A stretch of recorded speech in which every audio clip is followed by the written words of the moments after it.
Hi, a warm welcome to all of you for Everest Impact Online Classes. Friends, ఇవాళ ఈ వీడియోలో మనము constable examination English part గురించి discuss చేయబోతున్నాం. మనకి ఇటు తెలంగాణలో జరిగేటువంటి కానిస్టేబుల్ ఎగ్జామినేషన్ కావచ్చు, లేదంటే ఏపీలో నిర్వహించేటువంటి కానిస్టేబుల్ ఎగ్జామినేషన్ కావచ్చు. ఇందులో ఇంగ్లీష్ విభాగం అనేది నిర్ణయాత్మకం. అంటే మనకి తెలంగాణలో ఇంగ్లీష్ విభాగం నుంచి 20 ప్రశ్నలు ఇస్తున్నాడు 200లో. ఏపీలో ఇదే ఇంగ్లీష్ విభాగం నుంచి 30 ప్రశ్నలు ఇస్తున్నాడు. సో ఈ ఇంగ్లీష్ విభాగం అనేది మనకి నిర్ణయాత్మకం అవుతుంది, డిసైడింగ్ ఫ్యాక్టర్ అంటారు. ఎందుకంటే ఎక్కువ మంది విద్యార్థులు కష్టంగా ఫీల్ అయ్యేది, వదిలేసేది ఏంటంటే ఇంగ్లీష్ పార్టీ. మిగతా విభాగాల వరకు ఆల్మోస్ట్ ఎక్కువ మంది ఒకేలా పర్ఫామ్ చేయగలుగుతారు. అంటే అర్థమెటిక్, రీజనింగ్, జిఎస్ పార్ట్ దగ్గరకు వచ్చేసరికి. సో మన కాంపిటీటర్ కంటే మనం 4 ఎక్కువ మార్కులు తెచ్చుకొని మన జాబ్ని మనం సొంతం చేసుకోవాలంటే అది ఇంగ్లీష్ విభాగం మీద పట్టు సాధించడం ద్వారా మాత్రమే సాధ్యమవుతుంది. కానీ ఎక్కువ మంది విద్యార్థులు ఈ ఇంగ్లీష్ విభాగంలో అడిగేటువంటి ప్రశ్నలను కష్టంగా, కఠినంగా భావిస్తూ ఉంటారు. కొంతమంది విద్యార్థులు వాటిని వదిలివేయడము, ఇగ్నోర్ చేయడము చేస్తూ ఉంటారు. కానీ మనము అలా గనక ఇప్పుడు మనకి తెలంగాణలో అయితే 20 ప్రశ్నలు ఇస్తున్నాడు. ఏపీలో నిర్వహించేటువంటి కానిస్టేబుల్ ఎగ్జామినేషన్లో 30 ప్రశ్నలు ఇస్తున్నాడు.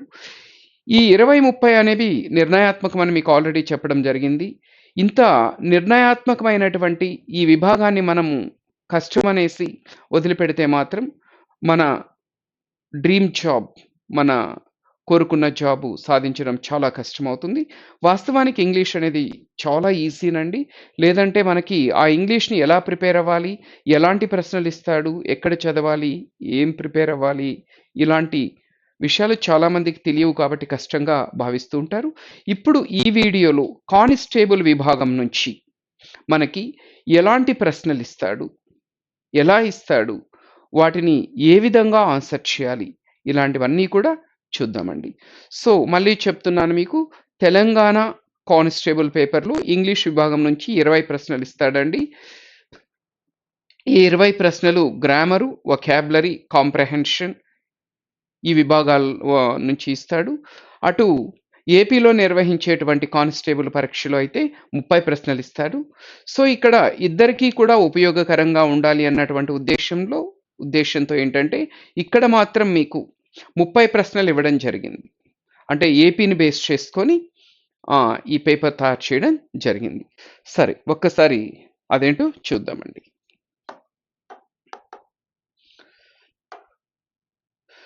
చూడండి, మొదటి ప్రశ్న, fill in the blanks with a suitable article to make the following sentence a meaningful one. ఇక్కడ ఏం చేశాడంటే ఒక వాక్యం ఇచ్చాడు, అందులో 2 బ్లాంక్స్ ఇచ్చాడు, కింద 4 ఆప్షన్స్ ఇచ్చాడు. సో ఈ 4 ఆప్షన్స్లో ఏది చూస్ చేసుకున్నప్పుడు ఆ సెంటెన్స్ కరెక్ట్ అవుతుందో చెప్పాలి. సో ఇక్కడ మనం జాగ్రత్తగా గమనిస్తే ఈ ఇచ్చిన క్వశ్చన్ అనేది మనకి ఇంగ్లీష్ గ్రామర్లో ఆర్టికల్స్ అనే విభాగానికి సంబంధించింది. ఆర్టికల్స్ని ఆధారంగా చేసుకొని ఇచ్చాడు. చూడండి, అంటే కరెక్ట్ ఆర్టికల్ గుర్తించాలి మనం. Sunil's father is dash advocate in high court అన్నాడు. సో ఇక్కడ ఫస్ట్ బ్లాంక్లో ఏమొస్తుంది, సెకండ్ బ్లాంక్లో ఏమొస్తుంది చూడండి. మీరు చిన్నప్పుడు ఆర్టికల్స్లో నేర్చుకో ఉంటారు. ఏ అనే ఆర్టికల్ ఎక్కడొస్తుంది, యాన్ అనే ఆర్టికల్ ఎక్కడొస్తుంది, ఏకి యాన్కి మధ్య గల డిఫరెన్స్ ఏంటి అనేది నేర్చుకో ఉంటారు. ఇక్కడ సింపుల్ టెక్నిక్ ఏంటంటేనండి, ఒక పదం ముందు ఏ వస్తుందా యాన్ వస్తుందా అని ఈజీగా గుర్తించడానికి ఒక టెక్నిక్ ఏంటంటే, ఆ పదంలోని మొదటి అక్షరాన్ని తెలుగులోకి మార్చుకోండి. అది గనక ఈ పరిధిలో గనుకుంటే యాన్ పెట్టండి, ఈ పరిధిలో కనుకుంటే ఏ పెట్టండి. మీ ఆన్సర్ 200% కరెక్ట్ అవుతుంది. ఇక్కడ ఆ నుంచి అహా వరకు ఉన్న వాటిని వెవెల్స్ అంటారు తెలుగులో. కా నుంచి క్ష వరకు ఉన్న వాటిని కాన్సోనెంట్స్ అంటారు. రైట్. సో ఇక్కడ ఇప్పుడు చూడండి, అడ్వకేట్ అంటున్నాం. ఆ అని పలుకుతూ ఉంది కదా. సో ఏమంటామండి? యాన్ అడ్వకేట్ అంటాం. సో ఫస్ట్ బ్లాంక్లో యాన్ వస్తుంది. ఇన్ డాస్ హైకోర్ట్, హైకోర్టు ముందు ఏమొస్తుందంటే మనకి డెఫినెట్ ఆర్టికల్ దీలో ఒక రూల్ ఉంటుంది. ఏంటంటే హిస్టారికల్ బిల్డింగ్స్, పబ్లిక్ బిల్డింగ్స్ ముందు ది వాడాలని ఒక రూల్ ఉంది. అంటే చారిత్రాత్మక కట్టడాలు, ప్రజా సంబంధమైనటువంటి కట్టడాల ముందర ది అనే ఆర్టికల్ ఉపయోగిస్తారు. ఇప్పుడు చూడండి, the Taj Mahal, the Charminar, the Qutub Minar, the Red Fort, right, ఇలాంటి వాటి ముందు ది వస్తుంది. ఇవి చారిత్రాత్మక కట్టడాలు. ఇవి కాకుండా ప్రజా సంబంధమైనటువంటి కట్టడాలు అంటే the assembly, the parliament, the high court, the supreme court, the collectorate, వీటి ముందు కూడా ది వస్తుంది. ఇక్కడ హైకోర్ట్ అనేది ఒక పబ్లిక్ బిల్డింగ్ కాబట్టి దీని ముందు ది వస్తుంది. అంటే ఫస్ట్ బ్లాంక్లో అండ్ రావాలి, సెకండ్ బ్లాంక్లో ది రావాలి. సో ఆన్సర్ వచ్చి బీనండి. An advocate, Sunil's father is an advocate in the High Court. Right? Now, second question. ఇక్కడ ఈ సెకండ్ క్వశ్చన్లో ఏంటంటే ఒక ఈడియం, ఒక జాతీయం ఇచ్చాడు. అంటే ఒక వాక్యం ఇచ్చాడు, అందులో ఒక జాతీయం ఇచ్చాడు, ఈడియం ఇచ్చాడు, కింద 4 ఆప్షన్స్ ఇచ్చాడు. ఈ ఈడియం యొక్క మీనింగ్ కింద ఇచ్చిన 4 ఆప్షన్స్లో ఎక్కడుందో చెప్పాలి. సో మనకి కానిస్టేబుల్, ఎస్ఐ రెండింటిలో కూడా ఈ ఇడియమ్స్ నుంచి చాలా విస్తృతంగా, విరివిగా ప్రశ్నలు ఇస్తూ ఉన్నాడండి. ఇడియమ్స్ అంటే జాతీయాలు లేదంటే నుడికారాలు అంటారు. అంటే ఒక జాతీయం ఇచ్చి దాని మీనింగ్ ఏంటి అని అడుగుతాడు. సో ఇక్కడ చూడండి, ఒక వాక్యం ఇచ్చాడు, ఈజీగా గెస్ చేసేయచ్చు మీరు. చూడండి, stop being such a dog in the manger and let your sister ride your bike if you are not using it. ఆ సందర్భాన్ని బట్టి చాలా ఈజీగా మనము సులభంగా ఆన్సర్ ఏంటనేది గెస్ చేయించండి. Stop being such a dog in the manger and let your sister ride your bike if you are not using it.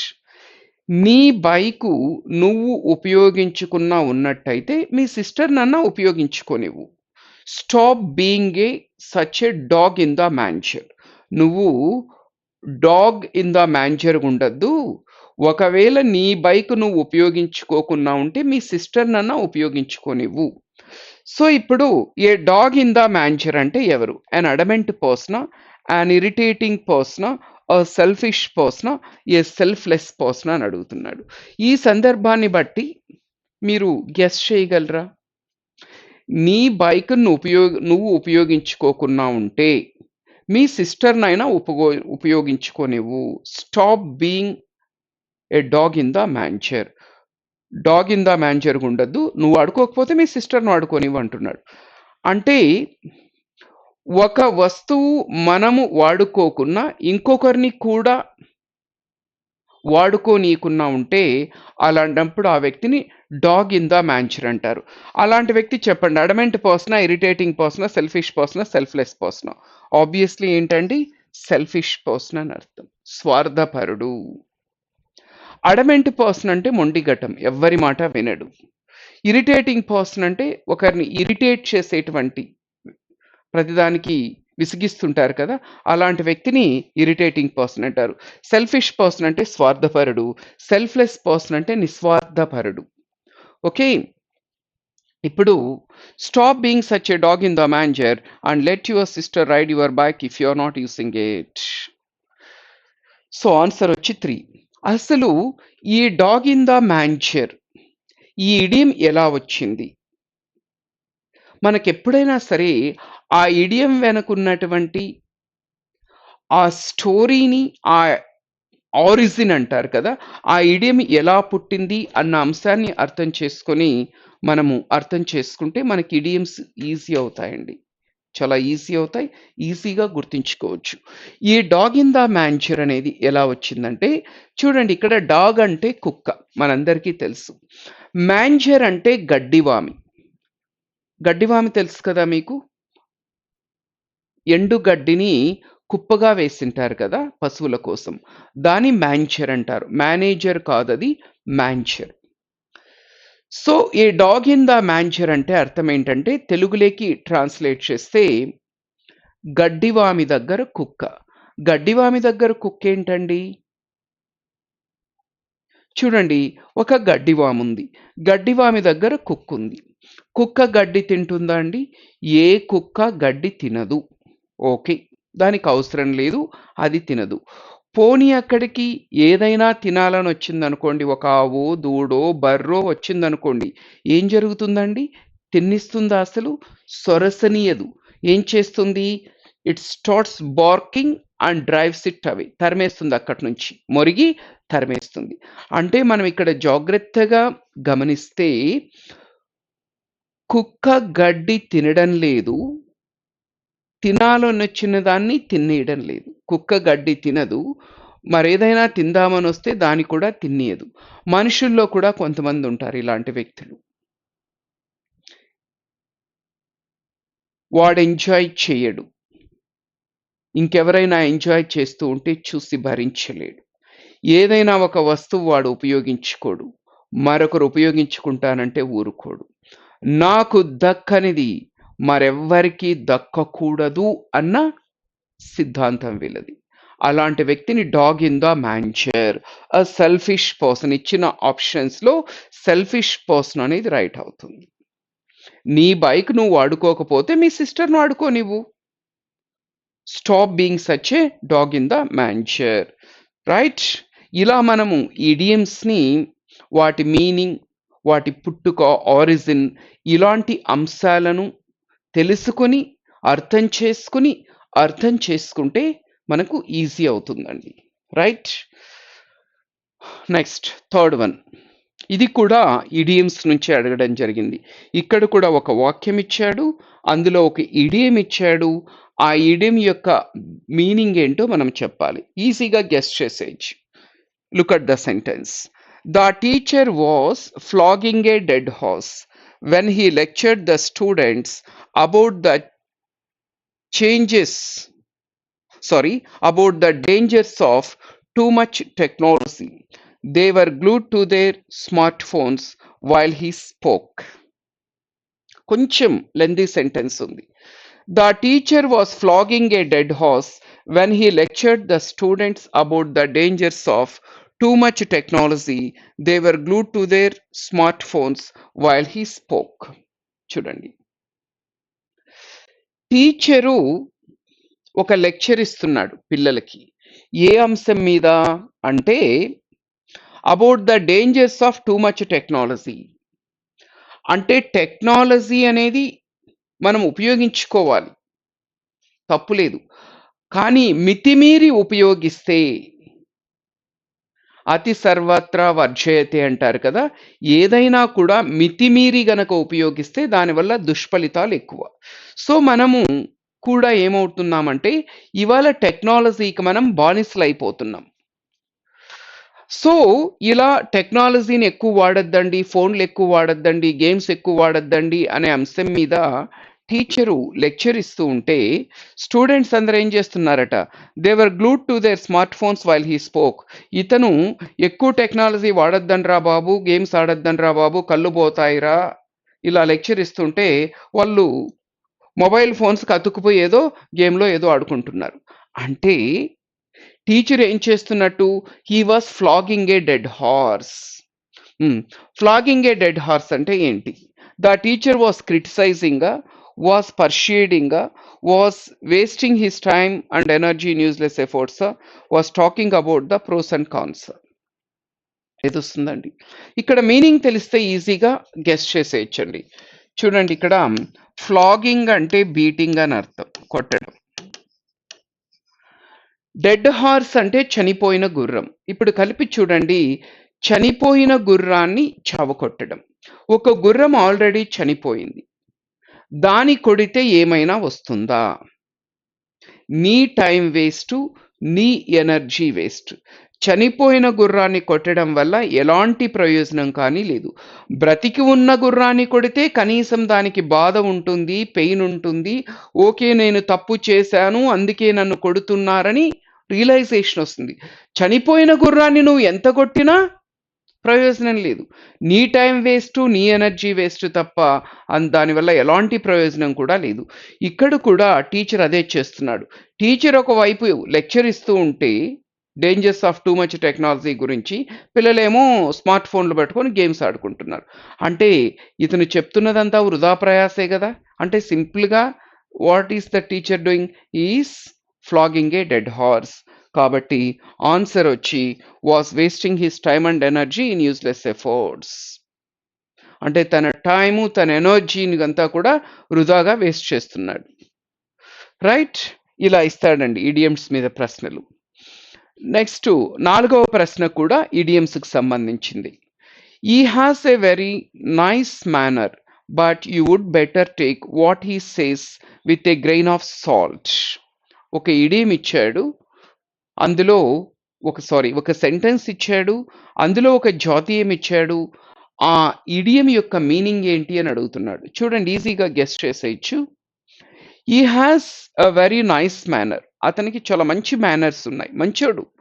But you would better take what he says with a grain of salt. కానీ అతను ఏదైతే చెబుతున్నాడో దాన్ని నువ్వు you better take with a grain of salt అంటే అర్థం ఏంటంటే, to take something with a grain of salt లేదంటే with a pinch of salt అంటారు. దాని మీనింగ్ ఏంటంటే, ఒక వ్యక్తి చెప్పింది సంపూర్ణంగా నమ్మకపోవడం, లేదంటే ఆ వ్యక్తి మాటలను శంకించడం. ఇప్పుడు కొంతమంది కొన్ని విషయాలు చెబుతూ ఉంటే మనకి అది వినాలో, అది నిజమా అబద్ధమా అనే సందేహం వస్తుంది. దాన్ని నమ్మచ్చో నమ్మకూడదు అనే సందేహం కూడా వస్తుంది. ఒక్కొక్కసారి నమ్మాలనిపిస్తుంది, ఒక్కొక్కసారి అబద్ధం చెప్తున్నాడేమో అనిపిస్తుంది. కాబట్టి to take something with a grain of salt అంటే నాట్ బిలీవింగ్ సంథింగ్ ఫుల్లీ, అంటే to listen to someone with a considerable doubt.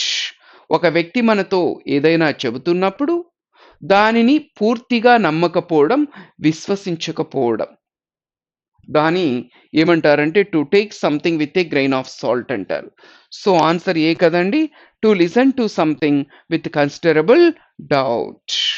To take something with a grain of salt means not believing someone words completely, ఒక వ్యక్తి చెప్పింది పూర్తిగా నమ్మకపోవడం. So ఇలా అంటుంటారు చూడండి, when my friend told me that you had met the prime minister I took his words with a grain of salt అంటారు. మా friend నాతో అన్నాడు నేను ప్రైమ్ మినిస్టర్ని కలిశానని, నేను నమ్మలేకపోయాను. నువ్వేంటి ప్రైమ్ మినిస్టర్ని కలవడం ఏంటి? అలా.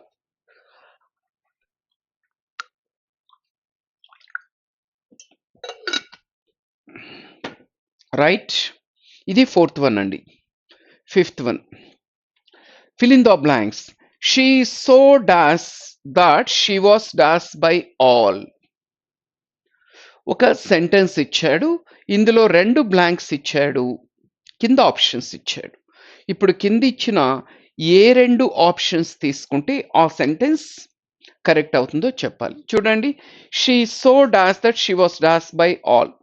ఫస్ట్ ఆప్షన్ చూద్దాం. She so stupid that she was admired by all. ఒక వ్యక్తి స్టూపిడ్ అయితే అడ్మైర్ అంటే రెస్పెక్ట్ అని అర్థం. స్టూపిడ్ పర్సన్స్ ఎవరైనా గౌరవిస్తారా? గౌరవించరు. దీన్ని ఎలిమినేట్ చేయొచ్చు. సెకండ్ వన్ చూడండి, she so proud that she is respected by all. ఒక వ్యక్తి గర్వంతో విర్రవీగుతుంటే అతన్ని అందరూ గౌరవిస్తారా? ఒక వ్యక్తి ప్రౌడ్గా ఉండేటప్పుడు ఎవరు గౌరవించరు. సో దీన్ని కూడా ఎలిమినేట్ చేసేయచ్చు. మూడవది చూడండి, she so excellent that she was వార్నెడ్ by all. ఆమె ఎంత ఎక్సలెంట్ అంటే అందరూ ఆమెను వార్నింగ్ ఇస్తారు. ఎక్సలెంట్ అయితే వార్నింగ్ ఎందుకు ఇస్తారు? రాంగ్ కదా. ఈ 3 కాదంటే ఖచ్చితంగా ఇదే అవ్వాలి. చూడండి, she so talented that she was prized by all. ఆమె ఎంత టాలెంటెడ్ అంటే అందరూ ఆమెను ప్రైజ్ చేస్తారు, అందరూ ఆమెను పొగుడుతారు. అంతే కదా, ఒక వ్యక్తి టాలెంటెడ్ అయినప్పుడు ఎవరైనా అప్రిషియేట్ చేస్తారు, ఎవరైనా ప్రైజ్ చేస్తారు. So correct answer is D అండి. Next, I have fill in the blanks ఇది కూడా. I have written a textbook dash African history and a book for children dash Africa and its people. Correct preposition చెప్పాలి. I have written a text book dash African history. నేను African history మీద I have written a text book dash African history and a book for children dash Africa and its people. ఏ బ్లాంక్లో ఏమొస్తుంది అంటే answer వచ్చి second one అవుతుందండి. First బ్లాంక్లో on వస్తుంది, సెకండ్ బ్లాంక్లో అబౌట్ వస్తుంది. అక్కడ ఆన్ ఎందుకు వస్తుంది, ఇక్కడ అబౌట్ ఎందుకు వస్తుంది? ఇక్కడ ఆను అబౌట్ అనే ఈ ప్రిపోజిషన్స్ ఎప్పుడు ఆన్ ఉపయోగిస్తారు, ఎప్పుడు అబౌట్ ఉపయోగిస్తారు అంటే చూడండి, I have written a textbook on African history. On అనేది ఎప్పుడు వాడతారంటే ఏదైనా ఒక దాని గురించి చాలా లోతుగా పరిశోధన చేస్తే, డీటెయిల్డ్గా చర్చిస్తే, విస్తృతంగా డీటెయిల్డ్గా డెప్త్గా చర్చిస్తే అప్పుడు ఆన్ వాడతారండి. ఇప్పుడు ఆఫ్రికన్ హిస్టరీ మీద నువ్వు ఒక బుక్ రాయాలంటే నువ్వు మొత్తము ఆఫ్రికన్ హిస్టరీ గురించి పరిశోధన చేసి దాని గురించి బాగా తెలుసుకొని తర్వాత చాలా డీటెయిల్డ్గా డెప్త్గా దాని మీద ఒక బుక్ రాస్తావు. కాబట్టి డీటెయిల్డ్గా ఏదైనా స్టడీ చేస్తే అలాంటప్పుడు ఆన్ అనేది వాడతారు. అబౌట్ అనేది ఎప్పుడు ఉపయోగిస్తారంటే ఇప్పుడు చిన్న పిల్లల కోసము ఇక్కడ ఏమంటున్నారు చూడండి, a book for children dash Africa and its people. చిన్న పిల్లల కోసం ఒక బుక్ రాసేటప్పుడు ఆఫ్రికా గురించి ఆ పీపుల్ గురించి అంత డెప్త్గా వెళ్ళాల్సిన అవసరం లేదు కదా, అంత డెప్త్గా వెళ్ళినా చిన్న పిల్లలకు అర్థం కాదు. కాబట్టి అబౌట్ అనేది మనకేంటంటే సూపర్ఫిషియల్, అంటే పై పైన మరీ డెప్త్గా వెళ్ళారన్నమాట, పై పైన వెళ్తే అప్పుడు అబౌట్ వాడతారు. సో ఒక టెక్స్ట్ బుక్ ఉన్న ఒక ఆఫ్రికన్ హిస్టరీ మీద టెక్స్ట్ బుక్ అన్నప్పుడు చాలా విస్తృతంగా డీటెయిల్డ్గా లోతుగా రాయాల్సి ఉంటుంది. అదే చిన్న పిల్లల కోసము ఆఫ్రికా గురించి ఆ పీపుల్ గురించి చిన్న పిల్లలకి ఏదైనా ఒక లెసన్ అలాంటిది ఇవ్వాలనుకున్నప్పుడు అంటే కొన్ని ప్రైమరీ డీటెయిల్స్, బేసిక్ డీటెయిల్స్ ఇస్తే సరిపోతుంది. కాబట్టి ఆన్సర్ వచ్చి బీనండి. నెక్స్ట్ ఇక్కడ వొకాబులరీ క్వశ్చన్ అండి. మనకి కానిస్టేబుల్ ఎగ్జామినేషన్లో ఈ మోడల్లో ఇస్తున్నాడు సినోనిమ్స్ మీద. ఒక వాక్యం ఇస్తాడు, ఒక సెంటెన్స్, అందులో ఒక పదాన్ని బోల్డ్లో ఉంచుతాడు. ఆ ఏదైతే బోల్డ్లో ఉంచాడో ఆ పదం యొక్క సమాన అర్థం ఏంటి అనేసి అడుగుతాడు. ఇలా మనకి సెంటెన్స్ బేస్డ్ సినోనిమ్స్ ఇచ్చినప్పుడు చాలా ఈజీగా మీరు ఆన్సర్ చేయొచ్చండి. ఆ వర్డ్ మీనింగ్ మీకు తెలియకపోయినా ఒకసారి జాగ్రత్తగా ఆ సెంటెన్స్ చదివితే దాని మీనింగ్ ఏమై ఉంటుందనేది మనం ఈజీగా గెస్ చేయొచ్చు. చూడండి, ant is believed to be the most industrious creature. The most industrious creature. ఇక్కడ ఇండస్ట్రియస్ అనే పదము బోల్డ్లో ఉంది. ఇండస్ట్రియస్ అనే పదం యొక్క అర్థం ఏంటి అన్నాడు. సెన్సిబులా, డైలిజెంటా, సక్సెస్ఫులా, పంక్చువలా? చీమ ఎలాంటి జంతువు అండి? చీమ యాంట్ కష్టజీవి కదండి చీమ. చూడండి, ఒక చీమ తన బరువు కంటే కొన్ని వందల రెట్లు బరువు ఉండేటువంటి వస్తువులను కూడా మోయగలుగుతుంది, శ్రమజీవి. సో శ్రమజీవిని అంటే ఇండస్ట్రియస్ అంటే మీనింగ్ ఏంటంటే హార్డ్ వర్కింగ్ అని అర్థం అండి.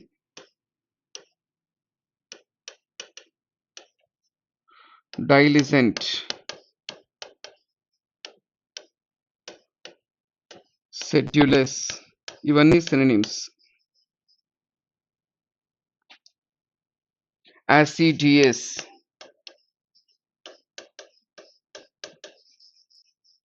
యాసిడియస్ లో యాస్ ఉంది. యాస్ అంటే ఏంటి? గాడిదలా కష్టపడ్డం.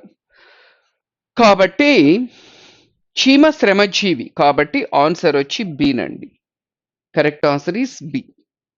సెన్సిబుల్ అంటే తెలివైన, వైస్. ఓకే, సక్సెస్ఫుల్ అంటే విజయవంతమైన. పంక్చువల్ అంటే ఏంటండి?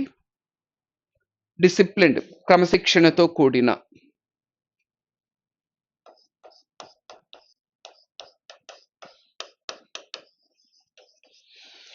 సో ఆన్సర్ వచ్చి సెకండ్ వన్ అండి. Next, what is the antonym of gorgeous in the following sentence? ఇక్కడ ఒక వాక్యం ఇచ్చాడు, అందులో ఒక వర్డ్ ఇచ్చాడు, ఆ వర్డ్ యొక్క వ్యతిరేక పదం అడిగాడు. Gorgeous. She looked gorgeous in her new dress. ఆమె తన కొత్త డ్రెస్ లో చాలా గార్జువస్ గా కనిపిస్తూ ఉంది. ఏంటండి గార్జువస్ అంటే? గార్జువస్ అంటే బ్యూటిఫుల్ అని అర్థం అండి. అంటే చాలా అందంగా కనిపిస్తూ ఉంది, బ్యూటిఫుల్. సో ఇప్పుడు మనం ఇక్కడ సినోనిమ్ కాదు కదా కనుక్కోవాల్సింది, యాంటోనిమ్ కనుక్కోవాలి. సో గార్జువస్ అంటే బ్యూటిఫుల్. బ్యూటిఫుల్ కి ఆపోజిట్ ఏంటి? అగ్లీ. అగ్లీ అంటే వికారంగా. ఆర్డినరీ అంటే తెలుసు. షాబీ అంటే ఏంటండి?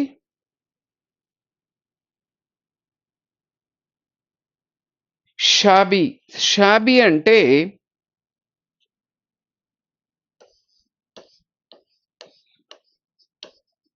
Old and weak, worn out అంటారు కదా. ఏదైనా పాతదైపోయి అరిగిపోయింటే ఎక్కువ యూసేజ్ వల్ల దాన్ని షాబీ అంటారు. షాబీ ఓల్డ్ క్లాత్స్ అంటారు, బాగా చిరిగిపోయినటువంటి దుస్తులు. షాబీ అంటే ఓల్డ్ అండ్ వీక్. సో మన ఆన్సర్ అయితే ఏనండి. Next, from the following pairs of words select the one which is synonymous. ఇక్కడ కింద 4 పెయిర్స్ ఆఫ్ వర్డ్స్ ఇచ్చారు, అందులో సమాన అర్థాలు కలిగినవి కనుక్కోవాలి. సమాన అర్థం ఉండేవి సినోనిమ్స్. అబాండను, ఫర్గివ్ సినోనిమ్స్ అండి. అబాండన్ అంటే విడిచిపెట్టుట, లీవ్. ఫర్గివ్ అంటే క్షమించుట, కాదు కదా, ఇది కాదు. నెక్స్ట్, క్యాండిడ్, ఫ్రాంక్ కరెక్టే కదండి. క్యాండిడ్ అంటే ఏంటండి? ఈజ్ ఎ క్యాండిడ్ పొలిటీషియన్ అంటారు. అంటే a person who is frank, straightforward, honest. Candid photo అని కూడా అంటూ ఉంటాం మనం. క్యాండిడ్ ఇప్పుడు మామూలుగా మనం ఫోటో తీసుకోవాలంటే ఏంటి, ఆ, మొత్తం రెడీ అయ్యి బాగా మేకప్ వేసుకొని తీసుకుంటాం కదా ఫోజులు ఇచ్చి. అలా కాకుండా క్యాండిడ్ ఫోటో అంటే ఏమి రెడీ అవ్వము, ఏముండదు, ఎలా ఉండేవాళ్ళు ఫోజులు కూడా ఏమేము, న్యాచురల్గా ఉంటుంది అది క్యాండిడ్ ఫోటో. సో ఇక్కడ క్యాండిడ్ అంటే ఫ్రాంక్. సో ఆన్సర్ ఇదేనండి. మిగతావి చూడండి. డెసిలరేటు, స్పీడప్.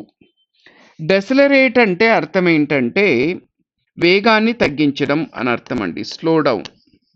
దీనికి ఆపోజిట్ వచ్చి యాక్సిలరేట్ అన్నమాట. సో ఈ వ్యతిరేక పదాలు అవుతాయి. స్లో డౌన్, స్పీడప్ అంటే ఒకదానికొకటి ఆపోజిట్స్ అవుతాయి. అబ్డక్టివ్, సెలెక్టివ్. అబ్డక్ట్ అంటే కిడ్నాప్ అని అర్థం, సెలెక్ట్ అంటే వేరు కదండి. సో ఇది కూడా కాదు. సో సినోనిమస్ పేరు వచ్చి క్యాండిడ్, ఫ్రాంక్. క్యాండిడ్ అంటే స్ట్రైట్ ఫార్వర్డ్ లేదంటే ఫ్రాంక్. 10th వన్, ఇవి ఏకపద ప్రత్యామ్నాయాలు అంటారండి, వన్ వర్డ్ సబ్స్టిట్యూట్స్. ఇక్కడ ఏంటంటే 4 పదాలు ఇస్తాడు, వాటి అర్థాలు ఇస్తాడు. ఇవి ఒక సీక్వెన్స్ లో ఉండవు. మన టాస్క్ ఏంటంటే వీటిని ఒక క్రమ పద్ధతిలో ఒక సీక్వెన్స్ లో వాటిని అరేంజ్ చేయాలి. చూడండి.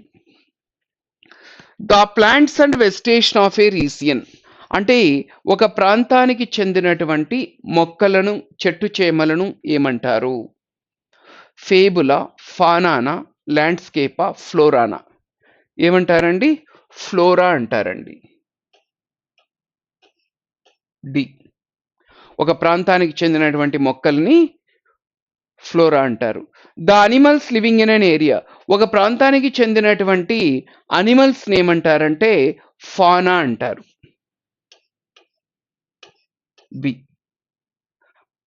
Next, everything you can see when you look across a large area of a land. ఒక లార్జ్ ఏరియా, మీరు ఒక ప్లేస్కి వెళ్ళారు, ఒక పచ్చిక బయల్లో ఒక మైదానానికి, ఇలా చూశారు, కనుచూపు మేరకు ఏదైతే మీకు కనిపిస్తుందో దాన్ని ల్యాండ్స్కేప్ అంటారండి. ల్యాండ్స్కేప్ అంటారు దాన్ని.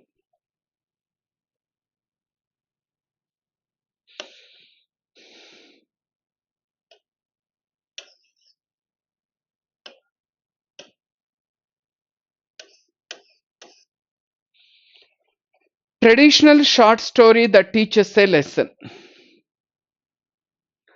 అంటే ఒక నీతి కథను ఏమంటారు అని అడుగుతున్నారండి. పంచతంత్ర ఇవన్నీ నీతి కథలు ఉంటాయి కదా, దాని ఏమంటారంటే ఫేబుల్ అంటారండి. ఆన్సర్ ఈస్ ఏ, ఫేబుల్, నీతి కథ. అంటే చూడండి, మనకి డిబిసిఏ రావాలా, ఎక్కడుందండి? ఆన్సర్ వచ్చి ఫోర్త్ వన్ అండి. సో ఒక ప్రాంతానికి చెందినటువంటి మొక్కల్ని ఫ్లోరా అంటారు, ఒక ప్రాంతానికి చెందినటువంటి అనిమల్స్ని ఫానా అంటారు. So everything that you can see when you look across a large area of a land. ఒక ప్రాంతంలో నిలబడి మీరు ఇలా చూసినప్పుడు కనుచూపు మేర మీకు ఏదైతే కనిపిస్తుందో దాని ల్యాండ్స్కేప్ అంటారు. తర్వాత వచ్చి నీతి కథను ఏమంటారంటే ఫేబుల్ అంటారు. ఆన్సర్ వచ్చి డి. నెక్స్ట్ ఇవి కూడా వన్ వర్డ్ సబ్స్టిట్యూట్స్ ఏనండి. ఇక్కడ 4 పదాలు ఇచ్చాడు, రైట్ సైడ్ వాటి అర్థాలు ఇచ్చాడు, ఆ వర్డ్ని దాని మీనింగ్ని మ్యాచ్ చేయాలి. కన్విక్షన్ అంటే అర్థం ఏంటి? He was convicted in a murder case, he was convicted in a theft case అలా అంటారు కదా. కన్విక్ట్ అనేది వర్బ్ అయితే కన్విక్షన్ అనేది నౌన్ అండి. వాట్ ఈస్ ఏ కన్విక్షన్ అండి?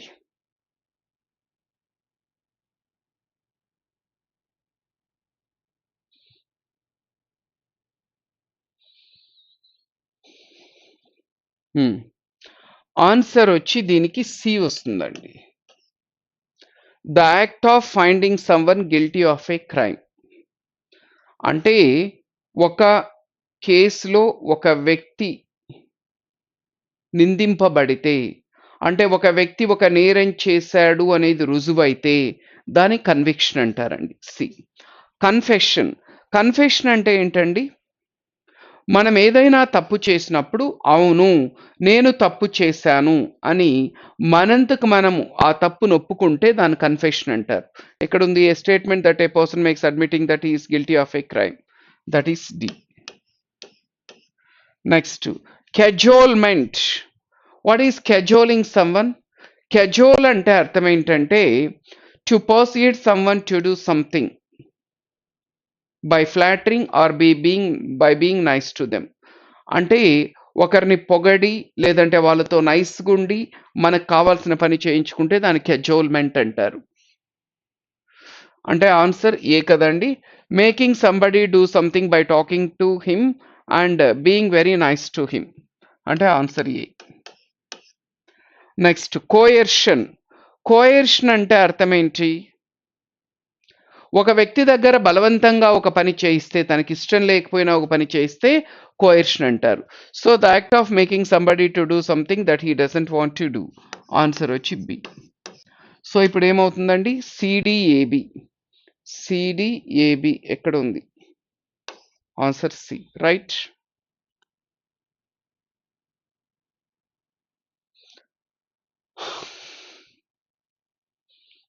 నెక్స్ట్ ఎర్రర్ ఫైండింగ్ అండి. ఇక్కడ ఒక వాక్యం ఇచ్చాడు, వాక్యాన్ని 4 ముక్కలుగా విడగొట్టాడు. ఏదో ఒక ముక్కలో ఒక వ్యాకరణ దోషం ఉండడానికి అవకాశం ఉంటుంది. సో ఇప్పుడు ఏ పార్ట్లో ఏ ముక్కలో ఎర్రర్ ఉందో చెప్పాలండి. ఎర్రర్ ఫైండింగ్ అంటారు. చూద్దాం. Even after working in the office for as many as 50 years he still don't understand the basic objectives of the work. చూడండి, అతను ఆఫీస్లో 15 సంవత్సరాలుగా పనిచేస్తున్నప్పటికీ ఇప్పటికీ కూడా తన వర్క్ యొక్క బేసిక్ ఆబ్జెక్టివ్స్ కూడా తనకు తెలియవంటున్నాడు.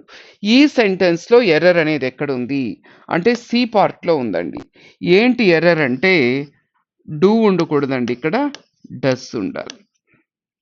హీ డు నాట్ అనకూడదు, హీ డస్ నాట్ అనాలి. మనకి టెన్సెస్ కిందకు వస్తుందండి. ఇక్కడ మనకి టెన్సెస్లో ఏంటంటే సబ్జెక్ట్ థర్డ్ పర్సన్ సింగులర్లో ఉంటాయి. అంటే హీ కానీ షీ కానీ ఇట్ కానీ ఇవి వస్తే వీటి తర్వాత వచ్చే వర్బు మొదటి రూపానికి ఎస్ కానీ ఎస్ కానీ కలపాలి. దీనే ఫండమెంటల్ రూల్ ఇన్ ఇంగ్లీష్ అంటారు. చూడండి, ఐ గో టు కాలేజ్ అంటాం, వీ గో టు కాలేజ్ అంటాం, యూ గో టు కాలేజ్ అంటాం, దే గో టు కాలేజ్ అంటాం, హీ గో టు కాలేజ్ అనం. He goes, she goes, it goes, Sita goes, Gita goes, Rani goes, Raju goes, Ravi goes. ఇలా subject third person సింగులర్లో ఉంటే తర్వాత వచ్చే వర్బ్కి ఎస్ కానీ ఎస్ కానీ కలపాల. ఇక్కడ హీ ఉంది కదా, హీ వచ్చినప్పుడు హీ డోంట్ అనకూడదు, హీ డజంట్. చాలా మంది ఇలా అంటుంటారు, he don't know anything, he don't know anything అంటుంటారు. తప్పు. హీ డోంట్ నో అనకూడదు, he doesn't know. I don't know, we don't know, you don't know, they don't know. But he don't know అనకూడదు, he doesn't know, she doesn't know. అంటే subject third person సింగులర్లో ఉంటే తర్వాత వచ్చే వర్బ్కి s or es కలపాలి. So మనకి సి పార్ట్లో ఎర్రర్ ఉంది. Answer is C. నెక్స్ట్, ఇది రీఅరేంజ్మెంట్ ఆఫ్ సెంటెన్సెస్. ఇక్కడ ఏం చేశాడంటే ఒక సెంటెన్స్ని తీసుకున్నాడు. ఈ సెంటెన్స్ని ఏం చేశాడంటే 6 ముక్కలు చేశాడు. 6 ముక్కలు చేసి వాటిని షఫుల్ చేసేసి మనకిచ్చాడు. ఇప్పుడు ఈ 6 ముక్కల్ని ఏ క్రమంలో అమర్చితే అది ఒక అర్థవంతమైన వాక్యం అవుతుందో చెప్పాలి. సో ఇలాంటివి చేయడానికి మనకి టెక్నిక్ ఏంటంటే, ఫస్ట్ అసలు బేసిక్గా ఇంగ్లీష్లో వాక్య నిర్మాణం ఎలా ఉంటుంది అనేది మొదట మనం అర్థం చేసుకోవాలి. జనరల్గా ఇంగ్లీష్లో ఒక సెంటెన్స్ స్ట్రక్చర్ ఎలా ఉంటుందంటే subject, verb, object or complement ఇలా ఉంటుంది. ఇప్పుడు ఇక్కడ ఈ 6 విభాగాల్లో సబ్జెక్ట్ ఎక్కడుంది చూడండి. To the plants operator contain the resulting, is struggling, waste water. ఏదండి సబ్జెక్ట్ ఇక్కడ? ఫస్ట్ బి వస్తుంది కదా, ద ప్లాంట్స్ ఆపరేటర్. సబ్జెక్ట్ తర్వాత వర్బ్ రావాలి. ఏదండి? ఇది కదండి వస్తుంది. ఈజ్ స్ట్రగ్లింగ్, ఆ ప్లాంట్ యొక్క ఆపరేటరు పోరాడుతున్నాడు. ఈజ్ స్ట్రగ్లింగ్ దేనికి?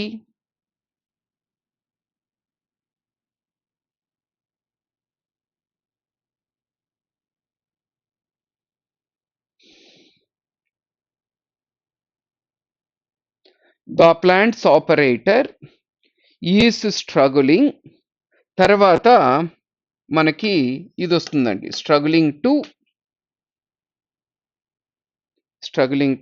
దీని తర్వాత ఏమొస్తుందండి? The plants operator is struggling to, ఇది వస్తుందండి,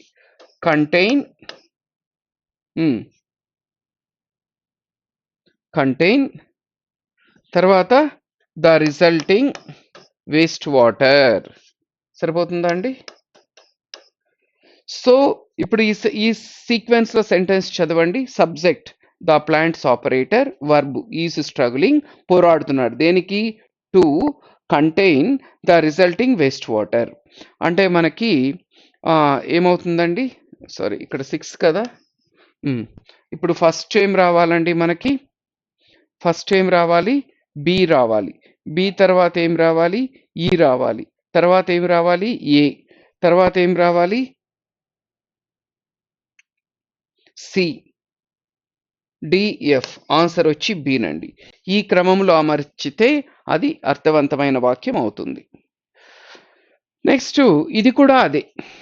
లేదంటే ఇంతవరకు ఏం చేశాడంటే ఒక వాక్యం ఇచ్చాడు, దాని 6 ముక్కలు చేసి కరెక్ట్ ఆర్డర్లో ఆ ముక్కలను అమర్చమన్నాడు. ఇక్కడ ఏం చేశాడంటే 4 వాక్యాలు ఇచ్చాడు.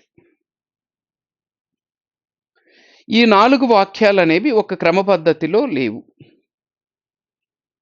ఈ 4 వాక్యాలని మీరు ఒక క్రమ పద్ధతిలో అమర్చాలి. అంటే ఒక అర్థవంతమైన పారాగ్రాఫ్ ఏర్పడే విధంగా వీటిని అమర్చాలి. అది చూడండి. ఇలాంటి క్వశ్చన్స్ చేయడానికి మీకు ఒక చిట్కా ఏంటంటే, టెక్నిక్ ఏంటంటే, ఫస్ట్ ఇచ్చిన 4 ఆప్షన్స్ ఒకసారి గమనించండి. ఇది 4తో మొదలవుతుంది, ఇది 2తో, ఇది 1తో, అది 4తో. అంటే మనకి 2 ఆప్షన్స్ 4తో మొదలవుతున్నాయి. అంటే 4 మొదటి వాక్యం కావడానికి అవకాశం ఉంటుంది.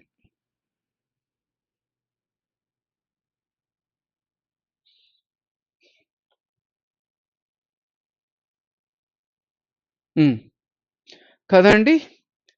చూడండి, Rani is a trained Bharatanatyam dancer. Rani వచ్చి ఒక ట్రైన్డ్ భరతనాట్యం డాన్సర్ అన్నమాట. దీని తర్వాత అండి ఇది వస్తుందండి. A talented hunt show is looking for classical dancers like Rani. Rani లాంటి క్లాసికల్ డాన్సర్స్ కోసం ఒక టాలెంట్ షో ఎదురు చూస్తూ ఉంది. దీని తర్వాత Rani fills the form to the dance show. Rani ఆ ఫామ్ ఫిల్ చేస్తుంది ఆ డాన్స్ షోకి. Next, Rani is called for auditions. రాణిని ఆడిషన్స్కి పిలిచారు. Rani gets selected. ఫైనల్గా రాణి సెలెక్ట్ అయింది. అంటే మనకి ఎలా రావాలండి? ఫస్ట్ 4తో మొదలవ్వాలి, 4 తర్వాత మనకి 2 రావాలి, 4 రావాలి, 4 తర్వాత 2 రావాలి, 2 తర్వాత 1 రావాలి, 4 to 1 తర్వాత అండి 3, 5. ఆన్సర్ వచ్చి ఇదండి, 4 to 1, 3, 5. ఇప్పుడు ఈ క్రమంలో చూడండి, ఈజీగా అర్థమవుతుంది. Rani is a trained Bharatanatyam dancer. A talent hand show is looking for classical dancers like Ronnie. Ronnie fills the form to the dance show. Ronnie is called for auditions. Ronnie gets selected. Answer is A. 15th one. Choose the correctly spelled word from the given below. Options given below. ఇక్కడ 4 options ఇచ్చాడండి. ఈ 4గింటిలో 3 తప్పు spelling కలిగి ఉన్నాయి, ఒక్క పదం మాత్రమే correct spelling కలిగి ఉంది. ఏదైతే కరెక్ట్ స్పెల్లింగ్ కలిగి ఉందో ఆ పదం చెప్పమన్నాడు. చెప్పగలరా ఏది కరెక్ట్ స్పెల్లింగ్ కలిగి ఉందో? ఇక్కడ ఆన్సర్ వచ్చి బీనండి. ఒక స్కిల్ఫుల్ అనే పదం మాత్రమే రైట్ స్పెల్లింగ్ కలిగి ఉంది, మిగతావన్నీ కూడా రాంగ్ స్పెల్లింగ్ కలిగి ఉన్నాయి. కానీ అందరూ ఇది రాంగ్ అనుకుంటారు, ఎందుకంటే అందరూ స్కిల్ఫుల్కి SKILLFUL రాస్తారు. తప్పది. కరెక్ట్ స్పెల్లింగ్ ఇది, SKILFUL. మిగతా వాటి స్పెల్లింగ్స్ చూడండి. వాక్యూమ్, దీని యొక్క స్పెల్లింగ్ ఏంటంటే మనకి వాక్యూమ్కి VACUUM,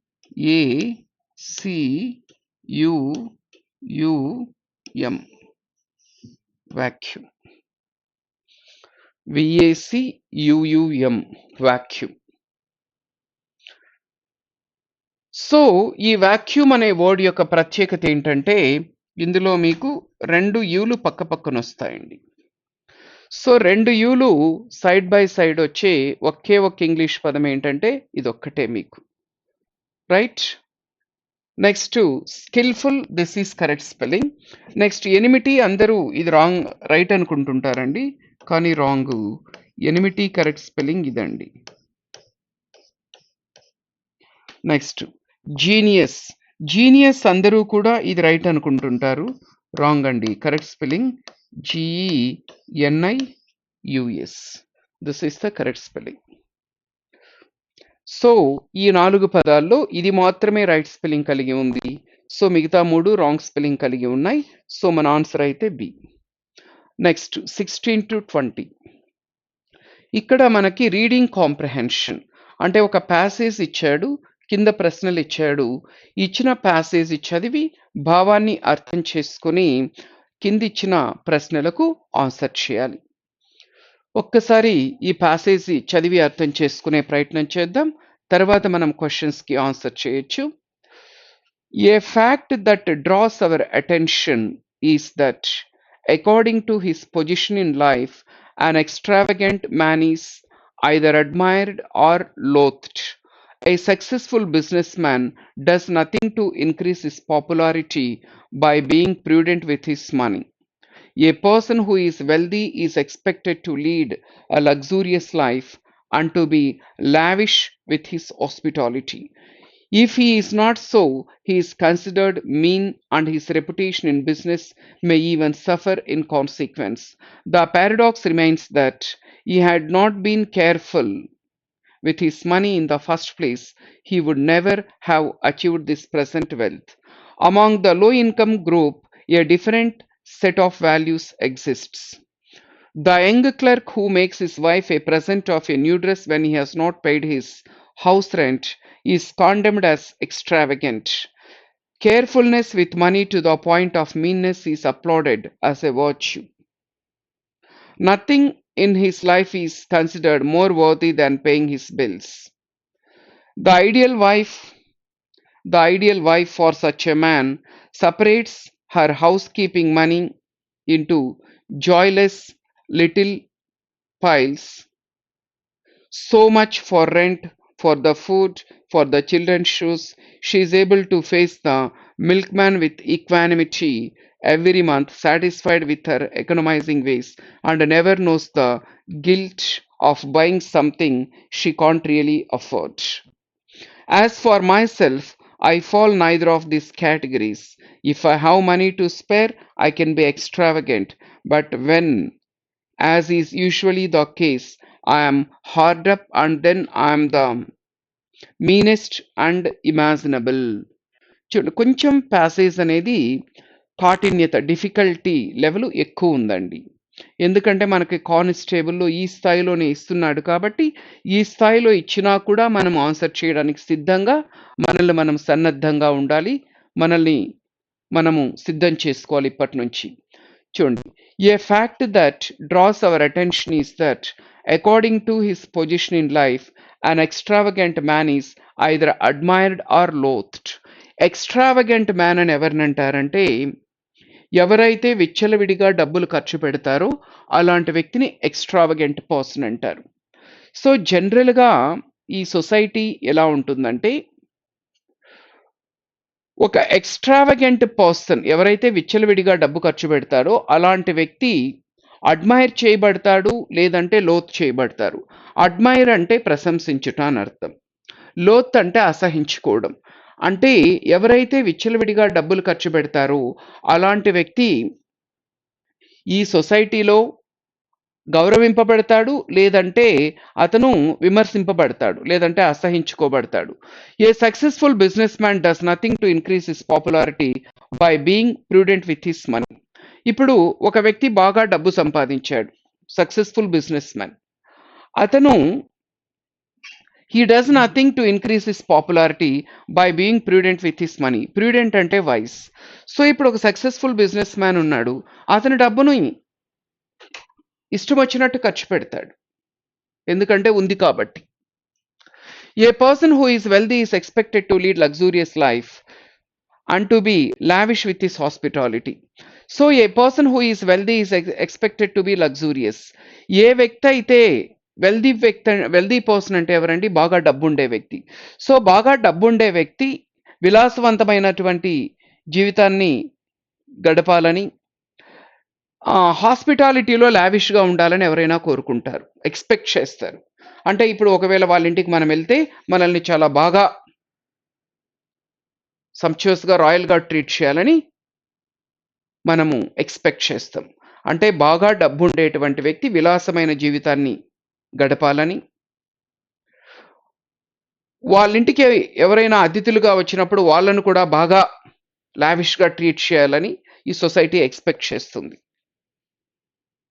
okay, if he is not so is considered mean and he's reputation in business may even suffer in consequence.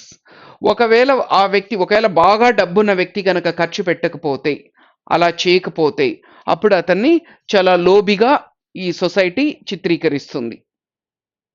The paradox remains that, ఇక్కడ పారాడాక్స్ అంటే సెల్ఫ్ కాంట్రడిక్టరీ స్టేట్మెంట్, విరుద్ధమైనటువంటి వాక్యం. ఇక్కడ పారాడాక్స్ ఏంటంటే, he had not been careful with his money in the first place, you would never have achieved his present wealth. ఇక్కడ మనం గుర్తించుకోవాల్సిన అంశం ఏంటంటే, అంటే తన స్టార్టింగ్ డేస్లో అతను జాగ్రత్తగా గనక లేకపోయింటే, అంటే డబ్బుని పొదుపుగా గనక ఖర్చు పెట్టుకున్నా ఉండింటే అతను ఇవాళ ఈ స్థాయికి చేరుకునేవాడు కాదు. కానీ ఆ విషయం మనం మర్చిపోతాం. Among the low income group a different set of values exist. ఇప్పుడు ఇంతవరకు డబ్బున్న వాళ్ళ గురించి మాట్లాడాం. ఇప్పుడు మామూలుగా ఉంటారు కదా, మిడిల్ క్లాస్ వాళ్ళు ఉంటారు కదా, middle class, lower middle class వీళ్ళు. Among the low income group a different set of values exist. The young clerk who makes his wife a present of a new dress when he has not paid his house rent is condemned as extravagant. ఇప్పుడు ఆ,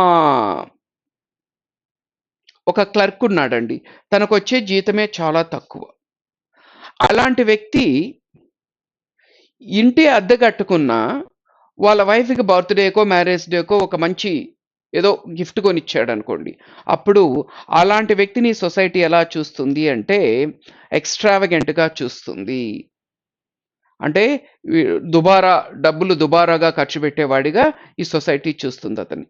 అంటే ఇంటి కట్టడానికి డబ్బులు లేవు కానీ భార్యకి మాత్రం కాస్ట్లీ కాస్ట్లీ గిఫ్ట్లు కొంటుంటాడని విమర్శిస్తుంది.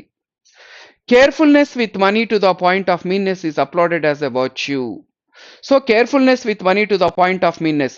కొంతమంది డబ్బు విషయంలో ఎంత జాగ్రత్తగా ఉంటారంటే ఇంకా అసలు అతి జాగ్రత్త, జాగ్రత్త కూడా కాదు అతి జాగ్రత్త. మీన్నెస్ అంటే ఇంకా ఎంత జాగ్రత్త అంటే అది ఇంకా పిసినారితనం అంటారు కదా, అలాంటి పిసినారితనాన్ని ఒక వర్చ్యూగా భావిస్తారు. సొసైటీ అలా చూస్తుంది. వర్చ్యూ అంటే సుగుణం.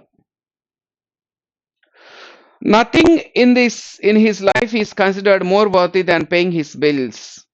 సో ఏంటంటే ఒక వ్యక్తి తన ఈఎంఐలు తన బిల్స్ అన్నీ గనక కరెక్ట్గా కడుతుంటే ఎస్ అతను అందరూ ఇష్టపడతారు. Nothing in his life is considered more worthy than paying his bills. The ideal wife for such a man The ideal wife for such a man separates her housekeeping money into joyless little piles, so much for rent, for the food, for the children's shoes. She is able to face the milkman with equanimity, every month satisfied with her economizing ways and never knows the guilt of buying something she cannot really afford. ఇంకొకటి ఏంటంటే ఇక్కడ ideal wife, ఆదర్శ గృహిణి. ఈ ఆదర్శ గృహిణి ఏం చేస్తుందో చూడండి. The ideal wife for such a man separates her house keeping money into joyless little piles. So తను ఇంటిని మేనేజ్ చేయడానికి తనకి భర్త డబ్బులు ఇస్తే ఆ డబ్బుని ఈమెం చేస్తుందట, ఆ డబ్బుని జాగ్రత్తగా దాస్తుందట. సో మచ్ ఫర్ రెంట్ అంటే భర్త ఏదైతే డబ్బు ఇస్తాడో ఆ భర్తను చాలా పొదుపుగా వాడుతుంది, జాగ్రత్తగా దాచి ఫుడ్ కోసము, పిల్లలకి షూస్ కొనియడం కోసము. తర్వాత ఎవరి మంత్ మిల్క్ తీసుకుంటారు కదా, మిల్క్ మ్యాన్ వచ్చినప్పుడు అతనికి మిల్క్ బిల్ పే చేయాలి కదా. She able to face the milkman with equanimity. Equanimity అంటే అర్థం ఏంటంటే ట్రాంక్విలిటీ, అంటే పీస్ఫుల్నెస్. ఇప్పుడు మిల్క్ మ్యాన్ వచ్చి డబ్బు అడిగినప్పుడు వెంటనే ఇచ్చేస్తే ఆమెకు ప్రశాంతత. డబ్బు లేదనుకోండి అతను ఏదో అంటాడు, అప్పుడు ఏం ఫీల్ అవ్వాల్సి వస్తుంది, అంటే అవమానంగా భావించాల్సి వస్తుంది. అంటే మిల్క్ మ్యాన్ని ఈమె ఈక్వానిమిటీతో ఫేస్ చేయాలంటే every month satisfied with her economising ways and never knows the guilt of buying something she cannot really afford. కానీ ఇవన్నీ కూడా ఆమె అఫోర్డ్ చేయలేదు, కానీ ఇవన్నీ కూడా అఫోర్డ్ చేయగలుగుతూ ఉందంటే ఎలా సాధ్యం అంటే భర్త ఇచ్చిన డబ్బుల్లో నుంచి కొంచెం కొంచెం అంతా కూడా సేవ్ చేసి వీటన్నిటినీ కూడా ఆమె పే చేయగలుగుతూ ఉంది. యాజ్ ఫార్ మై సెల్ఫ్, ఈ వ్యక్తి చెప్తున్నాడు, ఈ ప్యాసేజ్ రాసిన వ్యక్తి, నా విషయానికి వస్తే I fall neither of this two categories. పై చెప్పిన రెండు విభాగాల్లో దేనికి నేను చెందను. If I have money to spare I can be ఎక్స్ట్రావగెంట్.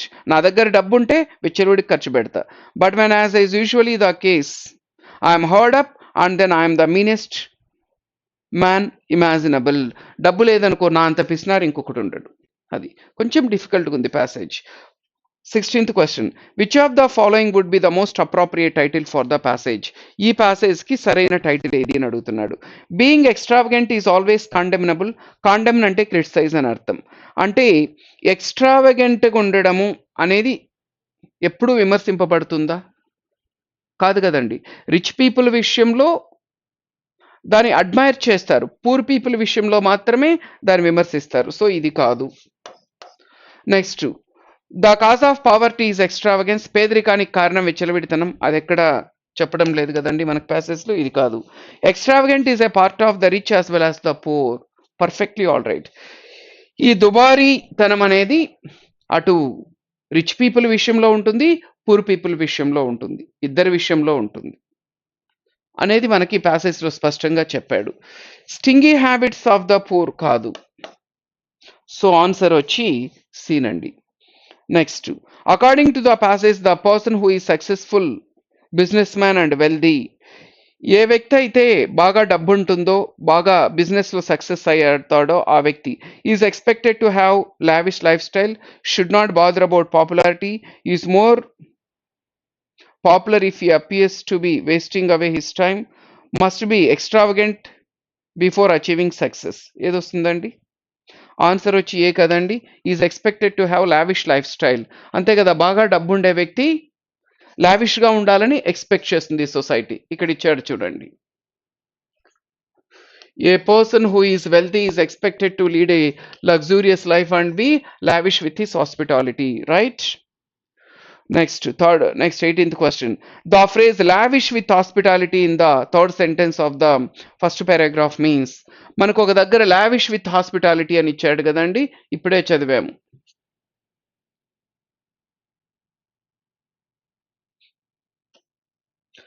Lavish with hospitality అంటే మీనింగ్ ఏంటి అన్నాడు. లావిష్ అంటే అర్థం ఏంటంటే ఆ, బాగా విలాసవంతంగా ఖర్చు పెట్టడం అని అర్థం. హాస్పిటాలిటీ అంటే ఆతిథ్యం. అంటే ఎవరైనా మన ఇంటికి అతిథులు వచ్చినప్పుడు వాళ్ళకి సకల మర్యాదలు చేయడం, వాళ్ళని సంతృప్తపరచడం అనే అర్థం వస్తుంది. ఇప్పుడు చూడండి, thoughtful in spending only on guest and స్ట్రేంజర్సా, unconcerned in treating friends and రిలేటివ్సా, stinginess in dealing with his రిలేటివ్సా, ఎక్స్ట్రావగెన్స్ ఇన్ ఎంటర్టైనింగ్ గెస్ట్సా? ఆబ్వియస్లీ డి కదండి. ఎవరైనా అతిథులు వచ్చినప్పుడు వాళ్ళకి సకల మర్యాదలు చేయడం, వాళ్ళ వాళ్ళ కోరికలు తీర్చడం. Okay, answer D. Next 19th one. The word paradox in the last sentence of the first paragraph is. Paradox ఇచ్చాడు కదా ఇక్కడ, దీని మీనింగ్ ఏంటి అని అడిగాడు.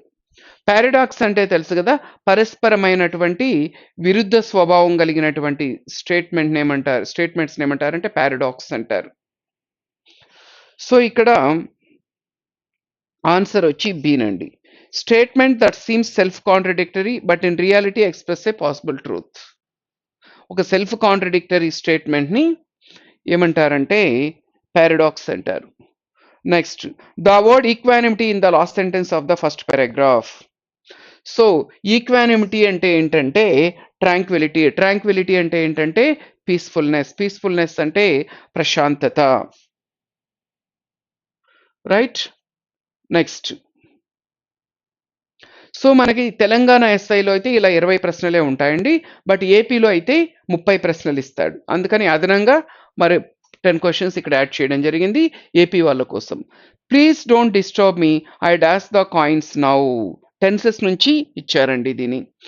ఇక్కడ I have been counting, I counted, I was counting, I am counting. ఇక్కడ చూడండి, నవ్ అంటున్నాడు. నవ్ అంటే ఇప్పుడు కదా, నన్ను డిస్టర్బ్ చేయొద్దు, నేను కాయిన్స్ కౌంట్ చేస్తున్నాను. ప్రజెంట్లో యాక్షన్ జరుగుతూ ఉంది కాబట్టి ప్రజెంట్ కంటిన్యూస్ టెన్స్ ఉపయోగించాలి. ప్రజెంట్ కంటిన్యూస్ టెన్స్ అంటే ఎలా ఉంటుందంటే మనకి సబ్జెక్ట్ వచ్చి యామ్ కానీ, ఈజ్ కానీ, ఆర్ కానీ వచ్చి V4 వచ్చి ఆబ్జెక్ట్ వస్తుంది. ఇది ప్రజెంట్ కంటిన్యూస్ టెన్స్ యొక్క structure. Don't disturb me, I'm reading the newspaper అంటాం. Don't disturb him, he sleeping. అతను నిద్రపోతున్నాడు, అతను డిస్టర్బ్ చేయొద్దు. సో ఆన్సర్ వచ్చి డీనండి. Next, choose the grammatically correct sentence. No sooner did the teacher enter the classroom the students got up. No sooner did the teacher entered the class room the students got up. No sooner did the teacher enter the classroom than the students got up. No sooner did the teacher entered the classroom than the students got up. వీటిలో ఒక్కటి మాత్రమే grammatically correct sentence ఉంది, అదేంటి అని అడుగుతున్నాడు. So వీటిలో ఏది కరెక్టో తెలియాలంటే నో సూనర్ సెంటెన్స్ యొక్క స్ట్రక్చర్ ఏంటో తెలియాలి మనకి. చూడండి, నో సూనర్తో ఒక వాక్యం గనక ప్రారంభమైతే దాని స్ట్రక్చర్ ఇలా ఉంటుంది. నో సూనర్ వచ్చి దాని తర్వాత హ్యాడు సబ్జెక్ట్ V3, లేదంటే డిడ్ సబ్జెక్ట్ V1 వచ్చి ఆబ్జెక్ట్ వస్తుంది. దీని తర్వాత నో సూనర్ సెంటెన్స్లో ఖచ్చితంగా దాన్ అనేది రావాలండి. నో సూనర్ సెంటెన్స్లో మనకి దాన్ అనే కంజంక్షన్ ఖచ్చితంగా ఉండి తీరాలి. సో దాన్ వచ్చి ఈ దాన్ తర్వాత సింపుల్ పాస్ట్ టెన్స్ వాడతారండి. సింపుల్ పాస్ట్ టెన్స్ స్ట్రక్చర్ ఏంటి? Subject V2 object. ఇది ఈ స్ట్రక్చర్ ప్రకారం ఉన్నది ఏది అనేది చూసుకుంటే ఆన్సర్ తెలిసిపోతుంది. ఫస్ట్ వన్ చూద్దాం. No sooner did the teacher enter the classroom the students got up అన్నాడు. చూడండి, ఇక్కడ ఫస్ట్ దాంట్లో దాన్ అనేది మిస్ అయింది. ఇక్కడ THAN దాన్ ఉండాలి కదండి, అది మిస్ అయింది. సో దీన్ని ఎలిమినేట్ చేసేయచ్చు. సెకండ్ వన్ చూడండి. No sooner did the teacher entered the classroom the students got up. ఇక్కడ కూడా దాన్ మిస్ అయింది, ఒక mistake.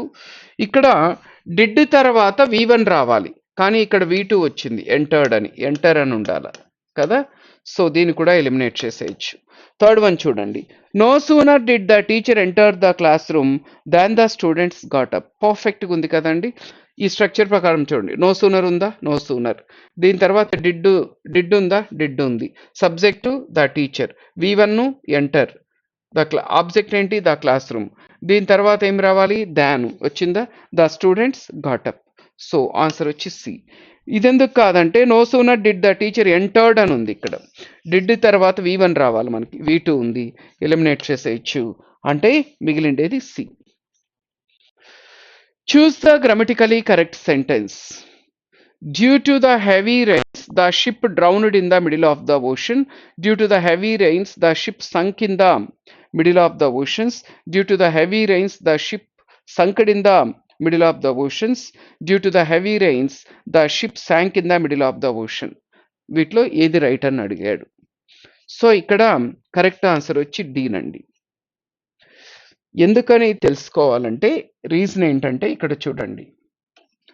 V1, V2, V3 sink, శాంకు, సంక్ verb రూపాలు. ఇంకోటి ఉంది డ్రౌన్, డ్రౌన్డ్, డ్రౌన్డ్.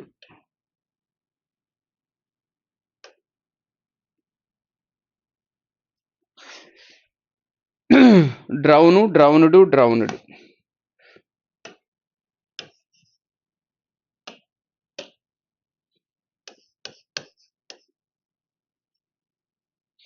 ఏంటి? Sink, sank, sunk, drown, drown, drown. Difference ఏంటంటే సింక్, శాంక్, సంక్ అంటే సింక్ అన్నా డ్రౌన్ అన్నా రెండింటి అర్థము మునిగిపోవడమే. సింక్కేమో వర్బ్ రూపాలు sink V1, sank V2, sunk V3. డ్రౌన్కి డ్రౌన్, డ్రౌన్, డ్రౌన్.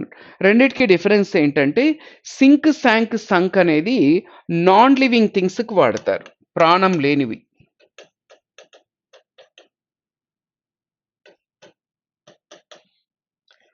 డ్రౌన్డ్ అనేవి లివింగ్ ఆబ్జెక్ట్స్కి వాడతారు, ప్రాణం ఉన్నవి. జాగ్రత్తగా వినండి. ఒక వ్యక్తి నీళ్ళల్లో మునిగిపోయారనుకోండి, డ్రౌన్డ్ అనాల. ఒక వస్తువు నీళ్ళల్లో మునిగిపోయిందనుకోండి, సింక్, దానికి పాస్ట్ టెన్స్ శాంక్ అనాల. ఇక్కడ దేని గురించి మాట్లాడుతున్నాడు? ఇక్కడ భారీ వర్షాల వల్ల షిప్, ఓడ మునిగిపోయింది అంటున్నాడు. ఇక్కడ షిప్ కాబట్టి నాన్ లివింగ్ థింగ్ కదా, డ్రౌన్డ్ వాడకూడదు, దీన్ని ఎలిమినేట్ చేసేయచ్చు. సెకండ్ దాంట్లో సంక్ అన్నాడు, కానీ past tense, sink past tense sank కానీ సంక్ కాదు కదా, దీన్ని ఎలిమినేట్ చేసేయచ్చు. ఇక్కడ సంక్డ్ అన్నాడు, సింక్, శాంక్, సంక్, సంక్డ్ అనేది ఉండదు. అంటే మిగిలిండేది వచ్చి డీనండి. Due to the heavy rains the ship sank in the middle of the ocean. అర్థమవుతుందా? డ్రౌన్ అనేది వ్యక్తులకు ఉపయోగిస్తారు. ప్రాణం ఉన్నది నీటిలో మునిగిపోతే డ్రౌన్డ్ అంటారు. ప్రాణం లేనిది, ఒక వస్తువు ఏదైనా నీటిలో మునిగిపోతే, ఒక బోటో ఇలాంటిది మునిగిపోతే అప్పుడేమంటారంటే శాంక్ అంటారు. సింక్కి పాస్ట్ టెన్స్ శాంక్. సో ఇక్కడ మనకి షిప్ కాబట్టి శాంక్ అనాలి. సో ఆన్సర్ వచ్చి D. 24. Choose the passive voice form of the given sentence. ఒక వాక్యం ఇచ్చాడు, యాక్టివ్ నుంచి ప్యాసివ్ లేక్ మార్చమన్నాడు. Mother needs your help in the kitchen అన్నాడు. Mother needs your help in the kitchen. ఇక్కడ చూడండి, ఇది సబ్జెక్ట్, ఇది వర్బ్, ఇది ఆబ్జెక్ట్. ఇప్పుడు ఒక సెంటెన్స్ యాక్టివ్ లో నుంచి పాసివ్ లేకి మార్చేటప్పుడు ఏమవుతుందండి? ఆబ్జెక్ట్ సబ్జెక్ట్ గా మారుతుంది. ఆబ్జెక్ట్ ఏముంది? Your help. యువర్ హెల్ప్ తో స్టార్ట్ అవ్వాలి మనకి. ఇక్కడ ఇందా కిచెన్ తో స్టార్ట్ అవుతా ఉంది, దీన్ని ఎలిమినేట్ చేసేయచ్చు.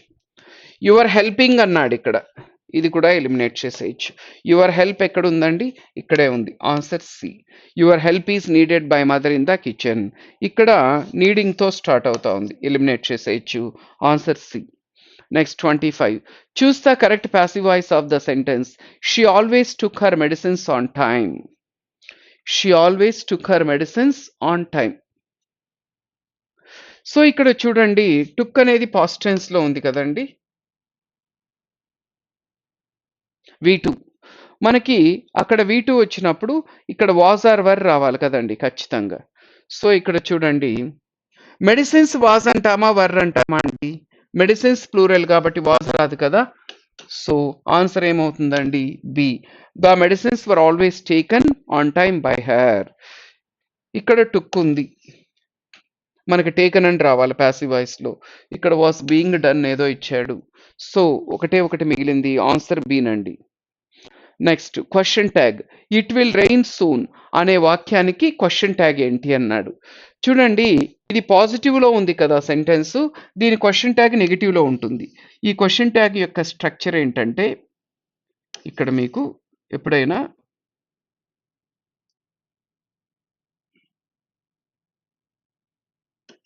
హెల్పింగ్ వర్బ్ రావాలి, దీనికి పాజిటివ్ లో ఉంటే నెగిటివ్ లో రావాలి కాబట్టి నాటు సబ్జెక్ట్. ఇది స్ట్రక్చర్. హెచ్వి అంటే హెల్పింగ్ వర్బు, ఎన్టీ అంటే నాటు, ఎస్ అంటే సబ్జెక్ట్. హెల్పింగ్ వర్బ్ ఏంటి ఇక్కడ? విల్లు కదండి. Will plus not plus subject ఏంటి? ఇట్. ఇప్పుడు దీనే ఓంట్ ఇట్ అని రాసుకోవచ్చు కదా, విల్ నాట్ ను ఓంట్ అని రాసుకోవచ్చు కదా. సో ఓంట్ ఇట్ ఎక్కడ ఉందండి? ఆన్సర్ వచ్చి ఏ. క్వశ్చన్ ట్యాగ్ ఇలా రాస్తామండి, helping verb not subject. Helping verb ఏముంది ఇక్కడ? ఇలా రాస్తే విల్ అని, దానికి నాటు కలపాలా, plus it. I am going out, please does the baby, look after, look him కాదండి, ఇది లుక్ ఇన్ టు. లుక్ ఆఫ్టరా, లుక్ ఇన్ టూనా, లుక్ ఫారా, లుక్ డౌనా. ఫ్రాజల్ వర్బ్స్ కిందకు వస్తుందండి ఇది. చూడండి, ఇక్కడ లుక్ ఆఫ్టర్ అంటే అర్థం ఏంటంటే టు టేక్ కేర్ ఆఫ్ అని అర్థం, చూసుకోవడం. లుక్ ఇన్ టు అంటే ఇన్వెస్టిగేట్ అని అర్థం. లుక్ ఫార్ అంటే సర్చ్ అని అర్థం, వెతకడం. లుక్ డౌన్ అంటే చిన్న చూపు చూడడం, టు ట్రీట్ విత్ డిస్రెస్పెక్ట్, చిన్న చూపు చూడడం అండి. I'm going out, please does the baby, నేను బయట వెళ్తున్నాను, బేబీని చూసుకోండి. Take care of the baby అంటాం కదండి. కరెక్ట్ ఆన్సర్ వచ్చి A. Right. Next, choose the misspelled word from the options. 4 పదాలు ఉన్నాయండి, ఇందులో ఒకటి తప్పుడు స్పెల్లింగ్ కలిగి ఉందంట, దాన్ని కనుక్కోమన్నాడు. ఏది తప్పుడు స్పెల్లింగ్ కలిగి ఉందంటే ఇది రాంగ్ స్పెల్లింగ్ కలిగి ఉందండి, మిగతావన్నీ కరెక్టే. 90, కమిటీ, రెస్టారెంట్ ఈ 3 రైట్ స్పెల్లింగ్, ఇది రాంగ్ స్పెల్లింగ్ ఉంది. మ్యాగ్నిఫిషెంట్ కరెక్ట్ స్పెల్లింగ్ ఇది, MAGNIFICENT. ఈ ఐ ఉండదండి, ఐ ఎక్స్ట్రా ఉంది. సో ఆన్సర్ వచ్చి B. Okay, given below are jumbled sentences. Arrange them in the logical form. 4 వాక్యాలు ఇచ్చాడు, వీటిని క్రమ పద్ధతిలో అమర్చమంటున్నాడు. చాలా ఈజీగా అమర్చొచ్చండి. ఇక్కడ మీరు ఒకసారి జాగ్రత్తగా ఈ సెంటెన్సెస్ ని గమనిస్తే, ఇది చూడండి, ఇది హీతో మొదలవుతా ఉంది. He is a gifted, he అంటే ఎవరు తెలియదు. ఇది బట్టుతో స్టార్ట్ అవుతా ఉంది. మీకు ఎప్పుడైనా ఒక పారాగ్రాఫ్ బట్టుతో స్టార్ట్ అవ్వదు. ఇక్కడ it, it is because he had an accident అన్నాడు. చూడండి, ఇక్కడ హీ అంటే ఎవరో తెలియదు, ఈ బట్ అనే కంజంక్షన్ ఉంటే మొదటి వాక్యంగా రాదు అది. ఇక్కడ ఇట్టుంది కాబట్టి ఇది కూడా మొదటి వాక్యం కాదు. మనకి సంజయ్ అని ఇక్కడ ఉంది కాబట్టి డీతో మొదలవ్వాలండి. డీతో మొదలైనవి మనకి 2 ఆప్షన్స్ ఉన్నాయి. బి, సిలో ఉండాలి మనకి. దీన్ని ఎలిమినేట్ చేసేయచ్చు, దీన్ని ఎలిమినేట్ చేసేయచ్చు. చూడండి, Sanjay is my best friend, ఇది ఫస్ట్ వన్ అండి. సంజయ్ నా బెస్ట్ ఫ్రెండ్. నెక్స్ట్ ఇది, he is a gifted volleyball player, అతను ఒక అద్భుతమైన వాలీబాల్ ప్లేయర్. నెక్స్ట్ ఇది, but nowadays he doesn't play international matches, కానీ ఈ మధ్య కాలంలో ఇంటర్నేషనల్ మ్యాచెస్ ఆడడం లేదు. ఎందుకు? It is because he had an accident last year. So D A B C, D A B C ఎక్కడ ఉందండి? Answer B, right. Last question అండి. The old lady is and dash storyteller, fill in the blanks అండి. Adaptive, adaptive, adaptive. చూడండి, 3 చూడడానికి ఒకేలా ఉన్నాయి. ఈ మూడిట్లో ఏదొస్తుంది అంటే ఆన్సర్ వచ్చి సీనండి, అడాప్ట్. ఏంటి వీటి మధ్య గల డిఫరెన్స్ చూద్దాం. ఏడిఏపిటి అడాప్ట్ అంటే టు అడ్జస్ట్ అని అర్థం. ఏడిఓపిటి అడాప్ట్ అంటే పిల్లలు లేని వాళ్ళు దత్తత తీసుకుంటుంటారు కదా, టు టేకప్ లేదంటే చూస్, దత్తత తీసుకొనుట. ఏడిఈపిటి అడాప్ట్ అంటే స్కిల్ఫుల్ లేదంటే ఎక్స్పర్ట్.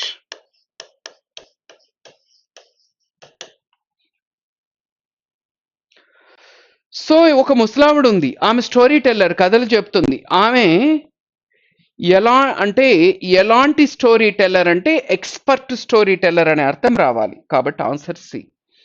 ఎందుకంటే మనకి ఇక్కడ మనకి అడ్జెక్టివ్ రావాలండి. ఇది వర్బు, ఇది వర్బు, ఇది నౌన్ కాబట్టి నౌన్ ముందర వచ్చేది అడ్జెక్టివ్ కావాలి. సో అడెప్ట్ స్టోరీ టెల్లర్ అంటాం. ఏడిఈపిటి అడెప్ట్.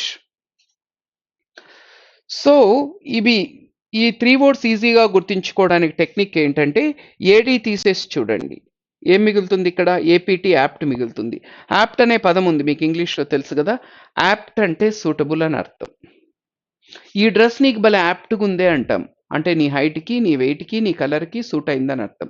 సో ఏడిఏపిటి అడాప్ట్ అంటే make your self suitable to something, అంటే అడ్జస్ట్ చేసుకోవడం. ఇక్కడ ఏడి తీసేయండి, ఓపీటీ ఆప్ట్ మిగులుతుంది. అవునండి, ఆప్ట్. ఆప్ట్ అంటే చూస్ చేసుకోవడం. ఆప్షనల్ అనే పదం దీని నుంచే వచ్చింది. మనం ఎన్నుకుంటాం, దాన్ని ఎంచుకుంటాం, మనం సెలెక్ట్ చేసుకుంటాం కాబట్టి ఆప్షనల్ అయింది. సో ఏడిఓపిటి అడాప్ట్ అంటే చూస్ చేసుకోవడం, దత్తత తీసుకోవడం. ఏడిఈపిటి అడెప్ట్, అడెప్ట్ అంటే స్కిల్ఫుల్ లేదంటే ఎక్స్పర్ట్. సో ముసలావిడ కథలు చెప్పడంలో మంచి దిట్ట, అడెప్ట్ స్టోరీ టెల్లర్. ఇవండి, these are the 30 questions we have in this question paper. Okay, so ఇలా మనము ఒక సిస్టమాటిక్ వేలో కనుక ప్రిపేర్ అయితే ఇంగ్లీషు చాలా ఈజీ అవుతుందండి. మీరు మన యూట్యూబ్ ఛానల్ని అందరూ కూడా సబ్స్క్రైబ్ చేసుకోండి. మీకు మరెన్నో ఫ్రీ వీడియోస్ కూడా దీంట్లో మీకు ఇవ్వడం జరుగుతుంది. ఇప్పటికే చాలా ఫ్రీ వీడియోస్ ఉన్నాయి, మీరు మన ఛానల్లో మీరు చెక్ చేసుకోవచ్చు. సో ఒకవేళ మీకు ఈ వీడియో కనుక నచ్చినట్టయితే ఈ వీడియోను లైక్ చేయండి, షేర్ చేయండి, మన ఛానల్కి సబ్స్క్రైబ్ చేసుకోండి. మీకు అక్కడ బెల్ సింబల్ ఉంటుందండి, దాని కనుక మీరు ప్రెస్ చేస్తే మీకు వీడియో అప్లోడ్ చేయగానే నోటిఫికేషన్ రూపంలో నోటిఫికేషన్ కూడా వస్తుందండి. Okay, thank you so much. Keep learning, keep watching, have a nice day. జై హింద్. మళ్ళీ నెక్స్ట్ వీడియోతో కలుద్దాం.